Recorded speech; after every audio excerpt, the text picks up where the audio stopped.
that they say, okay, fine, they've had me say this over and over again. So if you go to any branch of any bank, no matter how remote that bank is, and they give you a different information from what you're passing now, will leave you with our numbers. Call that line, and let us even begin to have that as a physical evidence against that bank at that particular time. It's as simple as that. The banks have entered into an agreement with Lagos State government, what they call it, service level agreement.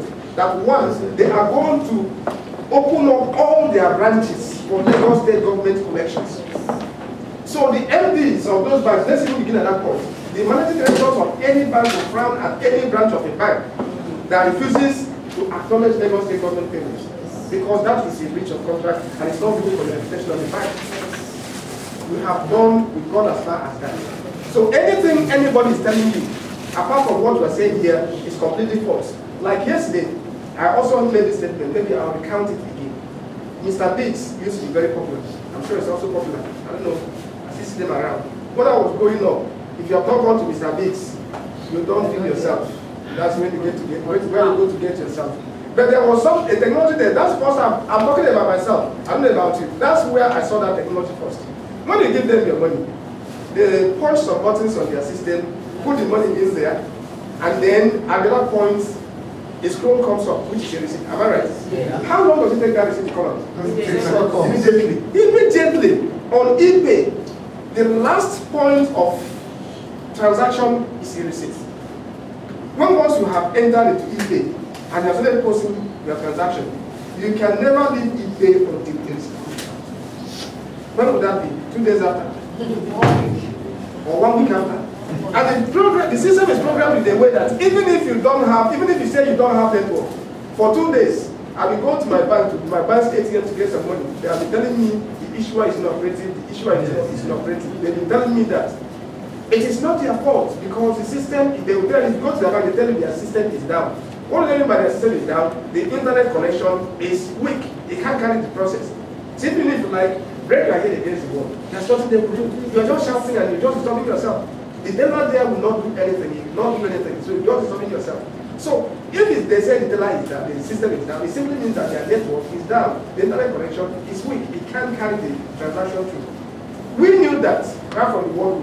I was okay, fine. Even if you go to a bank and they say the system is down, the system will give you what you call an offline receipt, a temporary receipt. And the essence of coming to this kind of gathering is to acknowledge, for you, to let you know, to let you begin to acknowledge an offline receipt as a genuine receipt. Do you get that? So that if for somebody to go and to come and tell you, okay, I couldn't get my receipt, but this is what they gave me, you now look at it, okay, fine. This means that this payment has been duly committed. But as at the time of making these payments, there was no network. This is an evidence. So if you are well trained on the system itself and your network is there, all you need to do is to validate that temporary receipt. If you validate it, if it happens that they have synchronized, what we call a synchronization, they have updated that their database, it will give you the name of the payer. It will give you the amount you paid. It will give you the date of the payment. You can do that on your phone. You can do that online. So, you see, this is a program that we really took into consideration the challenges that we face here in this side of Africa. The issue we're discussing now, the problem, the challenge we're having now is the human factor. Maybe some people, some banks, or some staff, not some banks, let us embrace some banks, some staff or banks don't want to do the job. It is not the bank. Because I can tell you that, like I told you, I've been going around doing these trainings. The banks, the management of the banks are interested. But then the interest stops somewhere. Then, it's because these people working here, they're only earning salaries. They're interested in salary, but the bank is interested in the progress of the program. So all we are saying is, okay, if you go to a branch, or you have a complaint of a branch that fails to deliver receipt immediately, simply alert us. I will take it off from there. Even though the complaints you are giving to us, we are still going to act on them. We are still going to write those banks officially. And the problem with writing the banks officially is that you are writing to the management of the bank, and the management of the bank, when they receive such a letter, they view them very, very seriously. And you know what will happen. So we want to make sure that on our own parts our hands are clean. So that if the consequences come, nobody will blame it on anybody. That's our own part. Justice is what we're seeking here. I don't know if that is clear. Yes. Okay, so the automated revenue receipt. Then an aspect I want you to understand about the automated revenue receipt is about the aspect of validation. Some of the people that have been here over the week, they said, okay, fine, you make a payment, you see a receipt, but when you validate, it will tell you that it's not in the system. Somebody has not used that receipt. It looks like Lagos State government receipt. But you search the system to look for it, what you call validation, to tell you that that receipt is not there. What has happened? I was trying to explain what could have happened. One thing that could have happened is that, one, the transaction could have been reversed. So it's no longer in the system. So the receipt is invalid. Two, the receipt could have been forged. Because I have had cases where people brought their receipt saying, if you bring the receipt to me, I'm not going to look at the receipt. All I am looking at is that receipt number. I will simply enter the receipt number on the system. If I enter the receipt number on the system, which my colleagues must have told you how to do it, it will tell me the name of the payer, it will tell me the amount he paid, it will tell me the date of the payment, and it will give me the receipt number again. If I have all of this information, and the values you thought I have on the face of the receipt, is that receipt valid? Yes.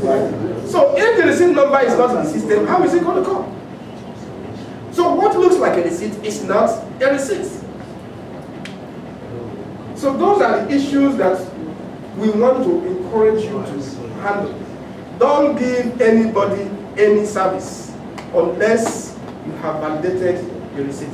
There are two ways of validating the receipt. You can do it on this website. Look at the address of the website: www.lasg-ebs-rcm.com. I hope all of us have emails here. Is there anyone who doesn't have email here? If you don't have email, we'll create one for you. At least an opportunity to create an email. If you don't have email, and Mr. Lee, she does not have email. She does not have email before she does. Madam, please listen. Okay. Yes, we will create an email for you. Okay. How have you been doing your runs without email? I was using one, but I used to make use of it for about for a long time. Okay, they have lost it. Yeah. Okay, that means you know what you're talking about. If you do one today, what is the possibility that she will use it? Okay. She will use it. So which means if you understand what email is, you'll understand what I mean by www.lasg. That's the address, the World Wide Web address for the EBS RCM website. This website is just meant for Lagos State government internally generated revenue management. That's the exclusive thing you see there. Now if you go to this website, you are likely going to see two sides of it: the general side and the exclusive side. The general side is where the whole public can come and obtain information. When you just type in this address on your system, you will see the front page displayed. And when you get to that front page displayed, you will see the links on the left, or whatever thing you want to do. In that place, you can say, okay, fine, I want to check my vision. I want to check, there are a lot of things you can do. They say, I want to validate my receipt. You simply click on quick receipt validation, which is a link below it. Put the receipt number there, and to tell you all those information I told you. You can do that there. You can say, okay, how do I pay tax? You click a link there to give you details as to how to pay your taxes in Lagos. You can say, okay, fine, I want to download, I want to have ETCC form. You know, in those days, when you want to go to Unilag, maybe you want to do a diploma in Unilag, I live in Festac. And first of all, leave Festac, go to Akoka, get a form, go back to Festac, fill it, come back. You know, on the traffic and all of that. That's how it used to be. But these days, is it still like that? No. It's no longer like that. So if you say, okay, I want my ETCC form, what do I do? What do I do? I simply go to this website, click a link, the form comes. I quickly download it, print it, fill it, or I can even fill it online there and submit it. So all of these things are available on this website. You can now say, okay, fine, I am a government official. I need to, let me even see, I need to know how much this man that is contesting for, that wants to contest for chairmanship election, I want to know how much he has paid as tax. You know you can find that? All you need to know is, okay, fine, this man wants to contest as Akapa local government chairmanship. under, just that's all you need to do. You say, okay, what is his name? What is his name? His name is Okechukwu Okoro. You run to the system, Okechukwu Okoro, please search on the EBS system, search Okechukwu Okoro. Say, okay, fine, how much, when you search for Okechukwu Okoro, you get his fair identification number. You will see him if he has paid tax. If you search and you don't see him, you know that he has not paid tax. Now, if somebody who has not paid tax should not be contesting for chairmanship, am I right? Yeah. That's that. And if it's okay, fine, you see his name there. And if you see his name and his name is there, it's okay for how much has he paid as tax? You should be able to find out how much he has paid as tax. All of that are in your fingertip. If you work for the agencies that maybe you work for Land Bureau or something like that, somebody is coming to buy land or certificate of occupancy and all that. Of course, you have to look at his tax profile, isn't it? You check all of those things there. Me, as a general person,